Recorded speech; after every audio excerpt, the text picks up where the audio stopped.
Hello दोस्तों, मैं आकाश गर्ग। आज इस वीडियो में आप सभी को LIC के एक नए इंश्योरेंस प्लान बीमा बचत प्लान के बारे में बताने वाला हूं, जिसका प्लान नंबर है 916। तो ये एक ऐसा इंश्योरेंस प्लान है जिसमें आपको पॉलिसी के दौरान कुछ मनी बैक मिलता रहता है। साथ ही जब आपकी पॉलिसी की मैच्योरिटी होती है तो उस समय भी आपको अमाउंट मिल जाता है। तो आपने बैंक के FD के बारे में काफी बार सुना होगा। बैंक में जब भी आप FD कराते हैं तो उस समय आपको कुछ अमाउंट वहां पे देना होता है। वो अमाउंट आपको कुछ टाइम पीरियड के लिए देना होता है। जब आपका वो टाइम पीरियड पूरा हो जाता है तो उस समय आपको आपका पैसा विद इंटरेस्ट वहां पे मिल जाता है। ऐसा ही कुछ LIC के इस इंश्योरेंस प्लान में होता है। तो यहाँ पर LIC के इस इंश्योरेंस प्लान में आपको कुछ पैसा एक साथ जमा करना होगा। ये पैसा आपको कुछ टाइम पीरियड के लिए जमा करना होगा। जब आपका वो टाइम पीरियड पूरा हो जाता है तो उस समय आपका पैसा आपको विद लॉयल्टी एडिशन मिल जाता है। इसके साथ साथ LIC में दो बेनिफिट और मिलते हैं। वो बेनिफिट ये है कि आपको पॉलिसी के दौरान यहाँ पर कुछ मनी बैक मिलता है,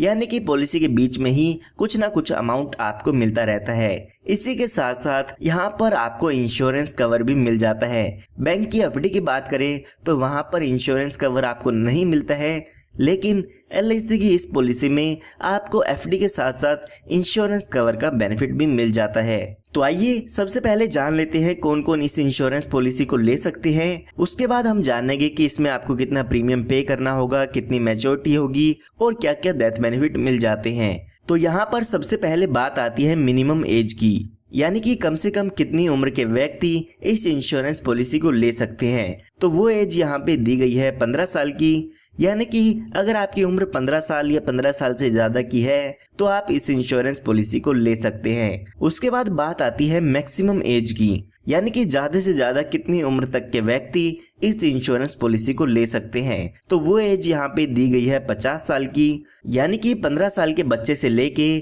50 साल तक का व्यक्ति इस इंश्योरेंस पॉलिसी को ले सकता है। उसके बाद बात आती है पॉलिसी टर्म की, यानी कि जो ये आपका इंश्योरेंस प्लान है वो आप कितने साल के लिए ले सकते हैं। तो यहाँ पर LIC ने आपको 3 ऑप्शन दिए हैं। सबसे पहला ऑप्शन दिया है 9 साल का, दूसरा ऑप्शन दिया है 12 साल का और जो तीसरा ऑप्शन दिया है वो दिया है 15 साल का। तो आप इनमें से कोई भी पॉलिसी की टर्म चूज कर सकते हैं। उसके बाद बात आती है मिनिमम सम एश्योर्ड की, यानी कि कम से कम बीमा आप इसमें कितने रुपए का ले सकते हैं। तो यहाँ पर इसका मतलब ये नहीं है कि इतना अमाउंट आपको पे करना होगा। इसके बेसिस पे जो भी आपकी इंश्योरेंस पॉलिसी है उसका प्रीमियम कैलकुलेट किया जाता है। तो यहाँ पर अगर आप 9 साल वाली पॉलिसी टर्म लेते हैं तो मिनिमम सम एश्योर्ड 35,000 रुपए का होता है, और अगर आप 12 साल की टर्म लेते हैं तो 50,000 का मिनिमम सम एश्योर्ड ले सकते हैं। इसी तरह से अगर आप 15 साल की पॉलिसी टर्म लेते हैं तो कम से कम आप 70,000 रुपए का सम एश्योर्ड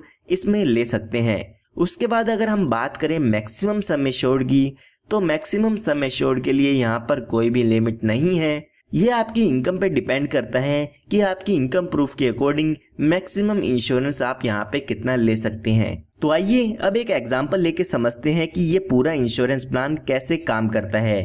तो एग्जांपल समझने के लिए मान लेते हैं जो आपकी उम्र है वो यहाँ पर 35 साल की है और यहाँ पर 5 लाख रुपए का बीमा आप इसमें लेना चाहते हैं। इसी तरह से हमारे पास 3 टर्म अवेलेबल थी, तो हम उनमें से मान लेते हैं कि आप 12 साल वाला इंश्योरेंस प्लान इसमेमें लेना चाहते हैं। तो यहाँ पर अगर हम इसके प्रीमियम की कैलकुलेशन करते हैं तो जो यहाँ पर आपको प्रीमियम पे करना होगा वो पे करना होगा 3,64,414 रुपए। इसी के साथ साथ जो भी GST का अमाउंट होगा वो भी यहाँ पे आपको पे करना होगा। पॉलिसी लेते समय आपको एक साथ ये अमाउंट LIC को पे करना होता है। ये आपने अगर 12 साल की टर्म ली है तो 12 साल का इंश्योरेंस प्लान इसमें आपका रहता है। क्योंकि ये एक मनी बैक इंश्योरेंस प्लान भी है तो LIC आपको इसमें मनी बैक भी देती है, यानी कि पॉलिसी के दौरान आपको कुछ पैसा मिलता रहेगा। तो यहाँ पर जब आपकी पॉलिसी के 3 साल पूरे हो जाते हैं तो उस समय यहाँ पर मनी बैक मिलता है। पॉलिसी में 75,000 रुपए का अमाउंट मिल जाता है, जो कि आपके सम एश्योर्ड का 15% होता है। तो हमारा सम एश्योर्ड है यहाँ पर 5 लाख रुपए का। 5 लाख रुपए का 15% करते हैं तो 75,000 रुपए का अमाउंट आपको मनी बैक का मिल जाता है जब आपकी पॉलिसी के 3 साल पूरे हो गए तो उसके बाद। इसी तरह से जब आपकी पॉलिसी के 6 साल पूरे हो गए तो उस समय आपको 75,000 रुपए का मनी बैक मिलेगा। उसके बाद फिर से अगर आपके 3 साल पूरे हो गए, यानी कि जब आपकी पॉलिसी के पूरे 9 साल हो जाएंगे, तो फिर से यहाँ पर 75,000 रुपए का मनी बैक मिलता है। तो यहाँ पर आपको 3 साल के इंटरवल पर मनी बैक मिलता रहता है। उसके बाद जब आपकी पॉलिसी के 12 साल पूरे हो जाएंगे तो उस समय आपकी पॉलिसी खत्म हो जाती है, या हम कह सकते हैं आपकी पॉलिसी की मैच्योरिटी हो जाती है। उस समय जो भी पॉलिसी का मैच्योरिटी अमाउंट होता है वो यहाँ पर आपको मिल जाता है। जब आपकी पॉलिसी की मैच्योरिटी होती है तो जो भी आपने प्रीमियम पे किया था वो यहाँ पे आपको मिल जाता है। इसी के साथ साथ जो भी आपकी पॉलिसी का लॉयल्टी एडिशन है वो यहाँ पर मिल जाता है। तो यहाँ पर हमने पॉलिसी में जो प्रीमियम पे किया था वो पे किया है 3,64,414 रुपये। इसी के साथ साथ जो इसमें हमारा लॉयल्टी एडिशन होगा वो यहाँ पे लगभग 1,05,000 रुपये का हमें मिल जाता है। तो ये टोटल अमाउंट 4,69,414 रुपीज़ का हो जाता है। लगभग 4,70,000 रुपये के करीब अमाउंट यहाँ पे आपको मैच्योरिटी पर मिल जाता है। अगर हम इसके टोटल बेनिफिट देखते हैं तो यहाँ पर 2,25,000 रुपये का अमाउंट आपको पॉलिसी के दौरान मनी बैक पे मिल चुका है। इसी के साथ साथ 4,70,000 रुपये के करीब आपको यहाँ पर मैच्योरिटी पर मिल जाता है। तो ये टोटल अमाउंट आप देखते हैं तो 6,94,414 रुपये का अमाउंट इसमें आपको टोटल मिल जाता है। अगर हम टोटल पेमेंट की बात करें तो हमने यहाँ पर 3,64,414 रुपये का प्रीमियम इसमें पे किया था। इसी के साथ साथ जो भी जीएसटी का अमाउंट होगा वो भी यहाँ पे आपको पे करना होता है। ये हमने बात तब की है जब पॉलिसी होल्डर के साथ कोई भी दुर्घटना नहीं होती है। आइए अब एक एग्जांपल लेके समझते हैं कि अगर पॉलिसी होल्डर की डेथ हो जाती है तो उस केस में पॉलिसी होल्डर के नॉमिनी को क्या क्या बेनिफिट मिल जाते हैं। तो यहाँ पर पॉलिसी होल्डर की डेथ कभी भी हो जाती है तो यहाँ पर पॉलिसी होल्डर के नॉमिनी को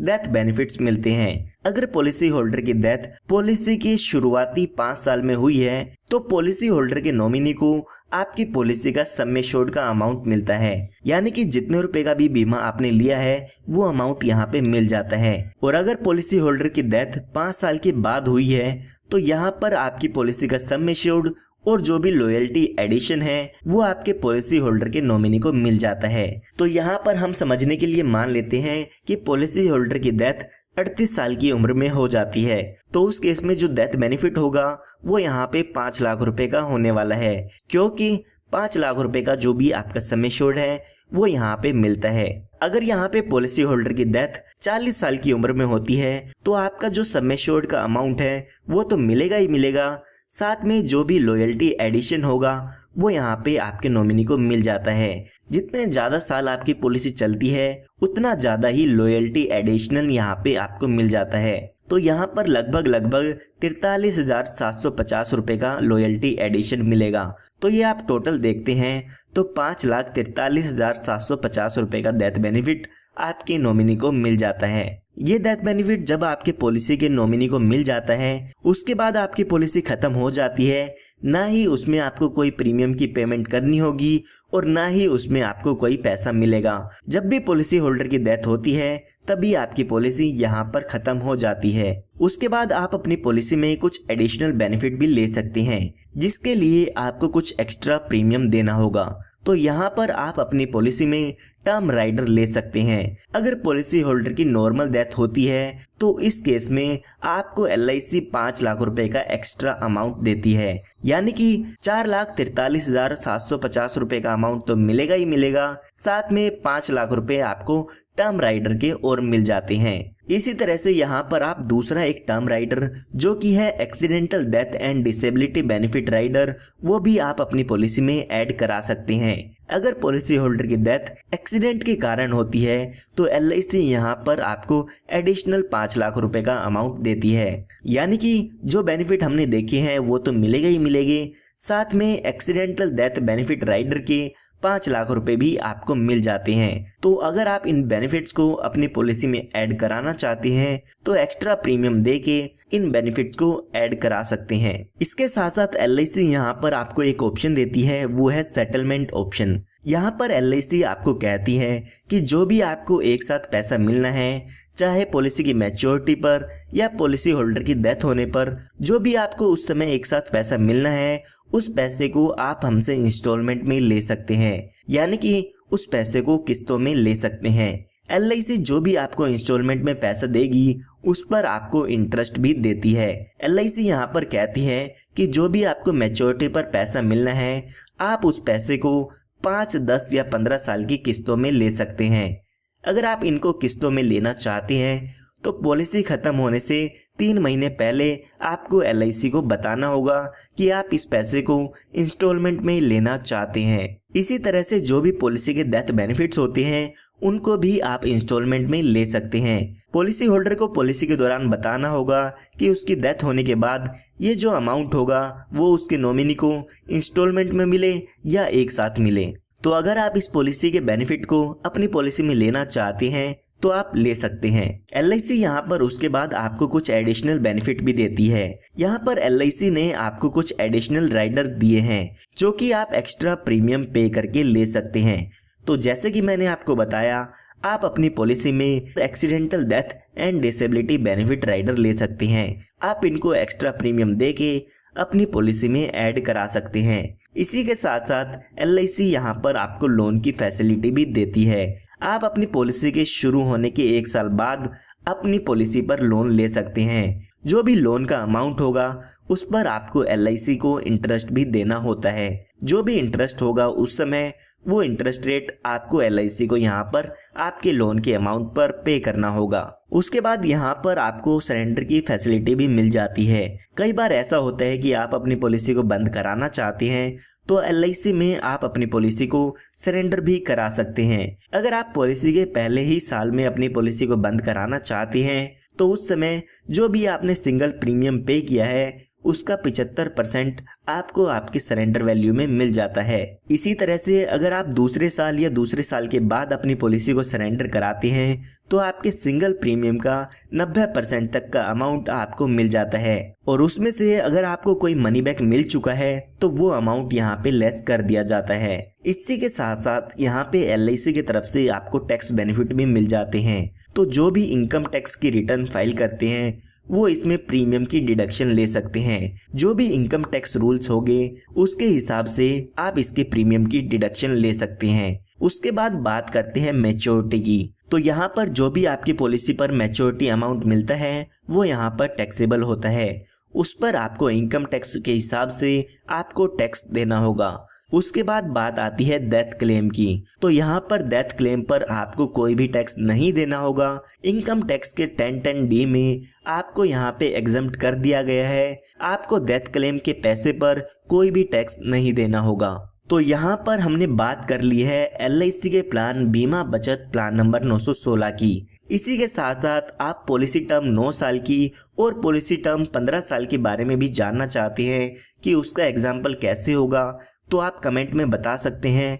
मैं जल्दी से जल्दी पॉलिसी टर्म 9 साल की और पॉलिसी टर्म 15 साल के लिए भी आपके लिए नई वीडियो लेके आऊँगा। उम्मीद करता हूँ आपको ये वीडियो पसंद आई होगी। पसंद आई हो तो इस वीडियो को लाइक ज़रूर कीजिएगा, और आप ऐसे ही वीडियोस चाहते हैं तो हमारे चैनल को सब्सक्राइब कर सकते हैं ताकि इस तरह की लेटेस्ट वीडियोस आप सभी को फ्री में मिलती रहे।